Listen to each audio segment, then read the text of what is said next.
The first credit alert hit while the choir was singing Silent Night. My phone vibrated inside my coat pocket, sharp and insistent, like it knew this moment mattered. I didn't look at it right away. I was standing in the cold outside a glass-fronted bank on Main Street, watching fake snow drift down from a machine someone had rented for the town's Christmas market. Children laughed. Couples held hands. A brass band played off-key but earnestly, the way people do when they believe the season forgives everything. Then the phone buzzed again. And again.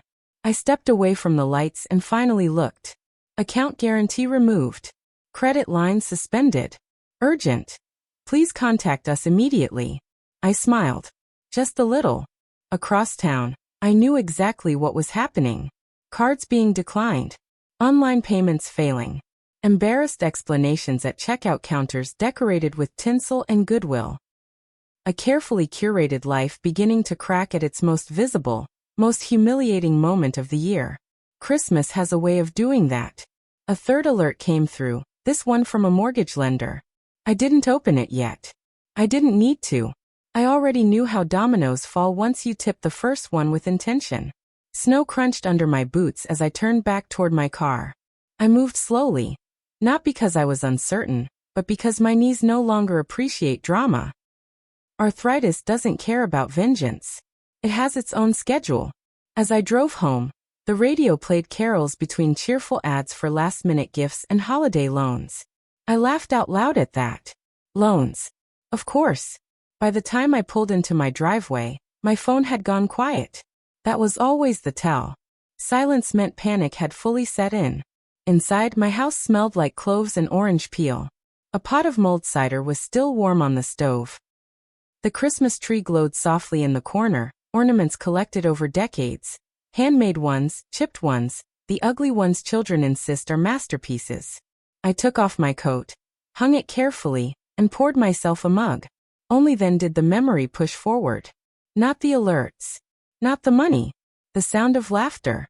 3 weeks earlier, I had been on the road before dawn, driving through sleet and slush with a Christmas cake riding shotgun like precious cargo. I hadn't told my daughter I was coming. That was the first mistake, or maybe the last kind one.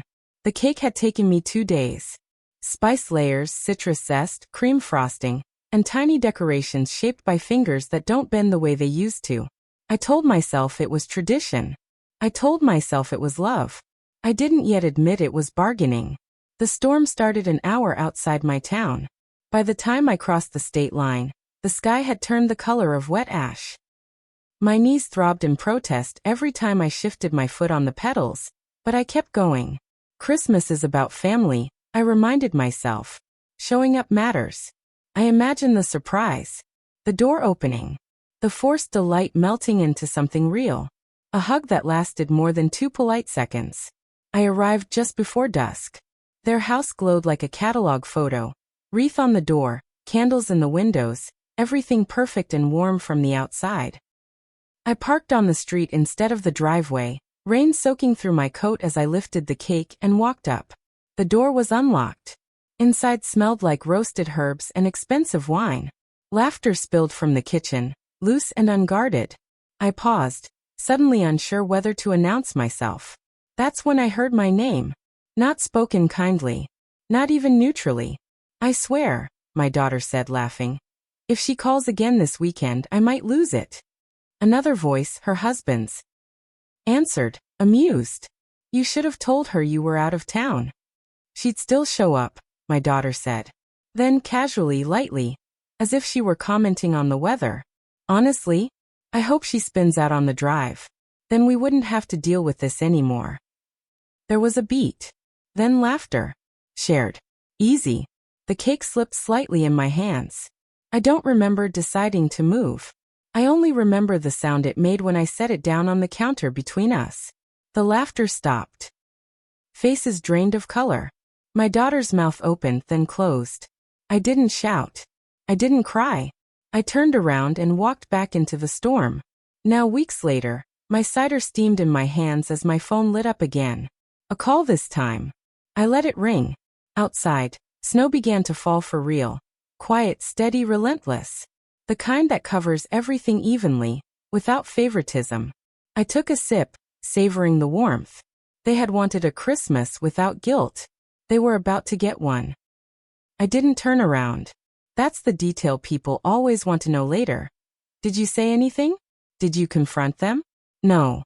I walked back into the rain with the calm precision of someone shelving a book they already know by heart. The cold hit first. Then the ache in my knees.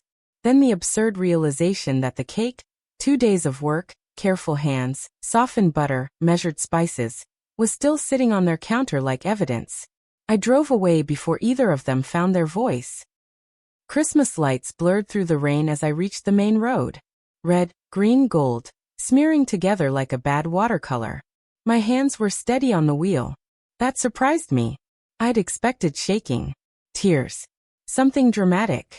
Instead, there was a strange clarity. You don't argue with truth when it finally introduces itself. The storm thickened as if on cue. Wind shoved against the car. Rain hammered the windshield hard enough that the wipers struggled to keep time. I slowed instinctively, shoulders hunched, eyes narrowed. The road shrinking to a tunnel of taillights and spray. My knees screamed with every mile. Just keep going, I said aloud, my voice sounding older than it felt. Just get home. At a rest stop lit like an interrogation room. I eased myself out of the car and stood still for a moment, waiting for my joints to forgive me. They didn't. I rubbed ointment into my hands and knees in the bathroom, ignoring my reflection until it forced itself into focus. I looked finished. That was the word that came to mind. Like a chapter neatly closed, even if the story hadn't caught up yet. A woman by the sinks glanced at me. Bad weather, she said. Bad timing, I replied.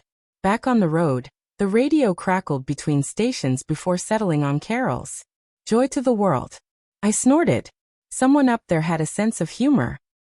My phone buzzed for the first time since I'd left their driveway. I didn't look. I already knew who it was. I reached a roadside motel sometime after midnight, the kind that promises vacancy more enthusiastically than cleanliness. The neon sign flickered like it was tired of pretending. I took a room without argument, dragged my overnight bag inside, and sat on the edge of the bed still wearing my coat. That's when it hit. Not the words.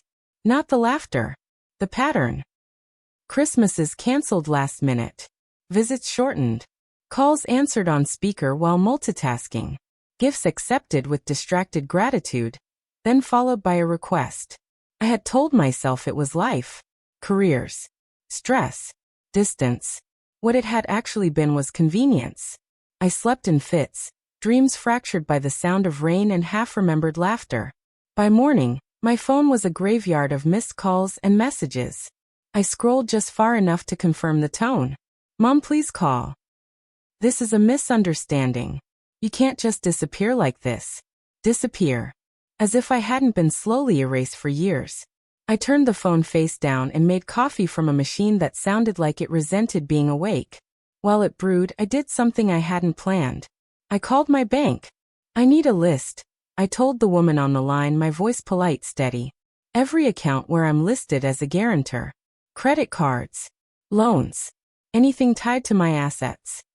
There was a pause. The kind that stretches just long enough to be alarming. When she finished reading, I thanked her, hung up, and sat very still.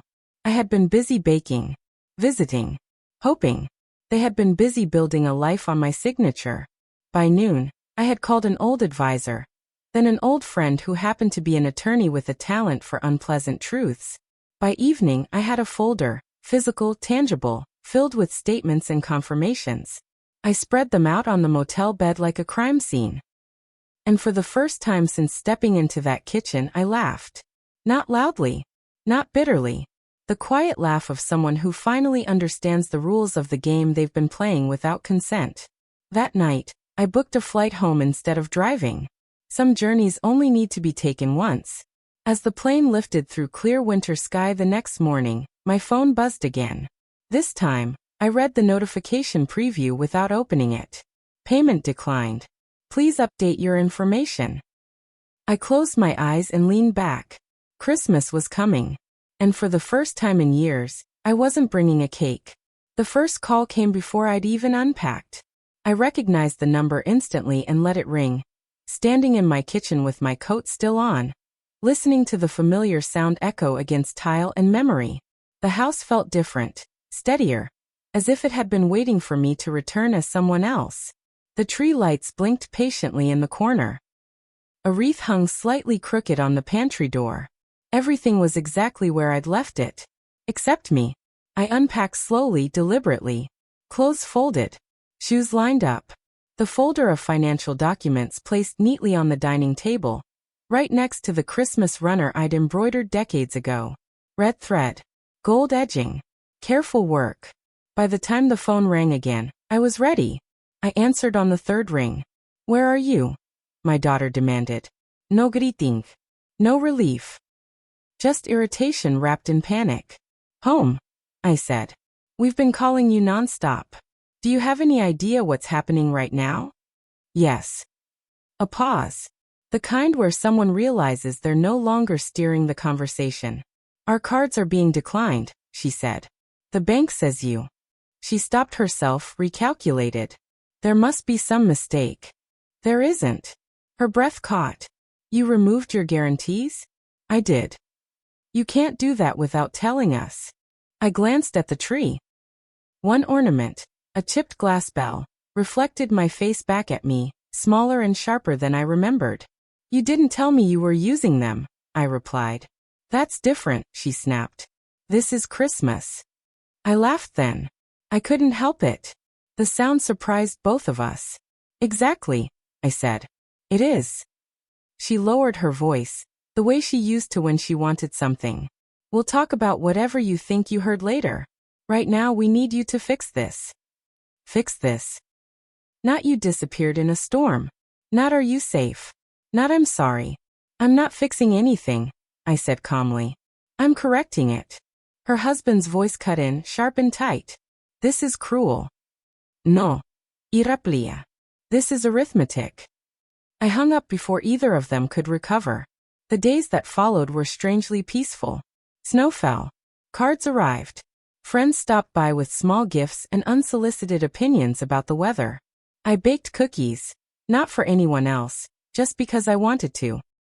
I volunteered where I always said I didn't have time. Meanwhile, the messages escalated. Emails, voicemails, calls from unfamiliar numbers.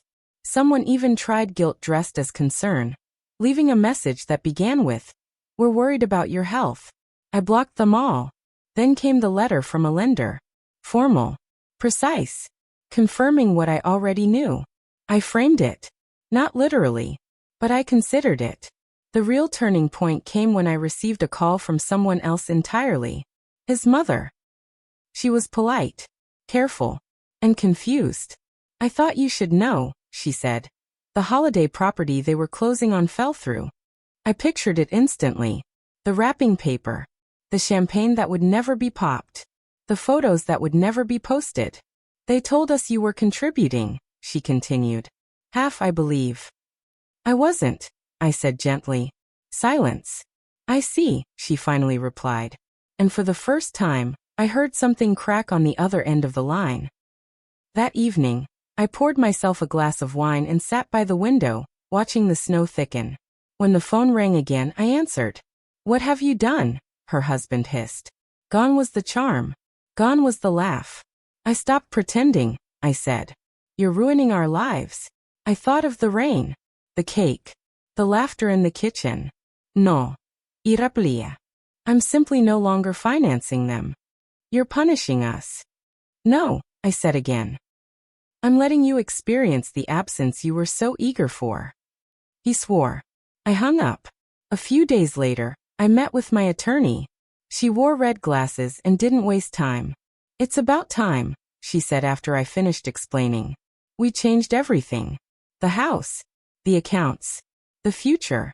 I signed my name with steady hands while Christmas music played faintly from a radio somewhere down the hall. When it was done, she slid the papers toward me and smiled. "They'll feel this," she said. "I know." Walking out into the cold, I felt lighter. Not happy. Not vindicated. Unburdened. That night, as I turned off the tree lights, my phone buzzed once more. A text this time. "We need to talk. This has gone too far." I set the phone face down. Christmas was approaching fast. And the storm, it turned out, had only just begun. The first public crack showed up at a grocery store. I wasn't there to see it, but I heard about it before the day was over. A mutual acquaintance. Someone who still sent me generic Christmas cards but never invited me anywhere, called under the excuse of checking in. I ran into your daughter this morning, she said, lowering her voice as if gossip required reverence. She looked stressed. That made me smile. Apparently, the card machine had beeped. Once. Twice. Then loudly enough for the cashier to glance up with that professionally sympathetic look people reserve for mild emergencies. My daughter had laughed it off at first. Technology, am I right? Until the backup card failed too. There are few things more sobering than a line of strangers waiting while your curated life buffers. By the end of the week, the whispers had spread. The holiday property cancellation. The downsizing. The sudden urgency in conversations that had once been breezy and superior. And still not one apology. Instead, I received a letter. Cream-colored envelope. Careful handwriting. Formal in a way our relationship had never been. It said in essence, you misunderstood. We were joking. You're overreacting. Please restore things to how they were.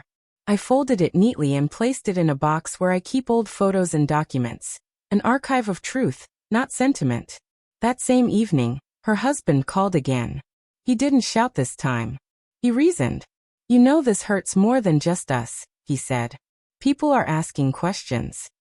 I imagine they are. You've embarrassed us. I considered that.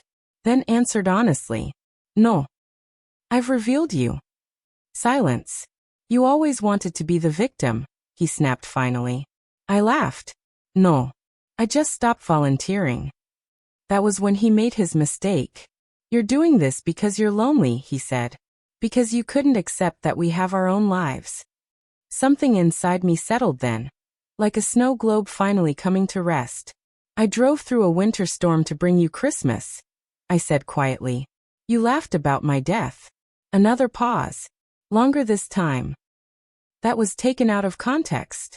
Context doesn't improve cruelty, I replied. It only excuses it. I ended the call. The escalation came swiftly after that. Friends reached out, some genuinely concerned, others fishing. Invitations dried up on their side and mysteriously increased on mine. It turns out generosity circulates when it's no longer being siphoned off quietly. Then came the message that almost worked. It was from my daughter. Not demanding. Not defensive. Scared. She wrote about sleepless nights. About bills. About how everything felt like it was unraveling all at once. She didn't mention Christmas. Or the kitchen. Or the word she'd spoken so easily. She did, however, mention money. Repeatedly. I read it twice. Then I replied with one sentence. When you're ready to talk about us without mentioning finances, I'll listen. Her response was immediate. So that's it? You'd rather be right than be my mother? I stared at the screen for a long moment before typing back. I am finally being your mother. Christmas Eve arrived quietly. Snow fell without drama. The house glowed warm and familiar. I set the table for a small group. Friends who had shown up in my life without conditions or invoices. We ate well. We laughed. Someone spilled wine and apologized far too much. At one point, my phone buzzed again. A photo appeared on the screen. An ultrasound image. Grainy. Unmistakable. The message beneath it read, I didn't know who else to tell. I set the phone down and said nothing. Outside, church bells rang in the distance. Midnight approaching. Consequences don't announce themselves with fireworks. They arrive quietly, persistently, like snow, covering everything evenly until the landscape is unrecognizable. I poured another glass of wine and raised it slightly, to no one in particular. The storm had passed. What remained was clarity. I didn't respond to the photo right away. Not because it didn't matter, but because for the first time in my life, I understood that urgency is not the same as importance. I let the moment breathe. I let myself breathe. On Christmas morning, sunlight filtered through the curtains, pale and gentle, as if the world itself had decided not to rush me. Snow rested on the maple branches like a held breath. The house was quiet except for the kettle warming on the stove.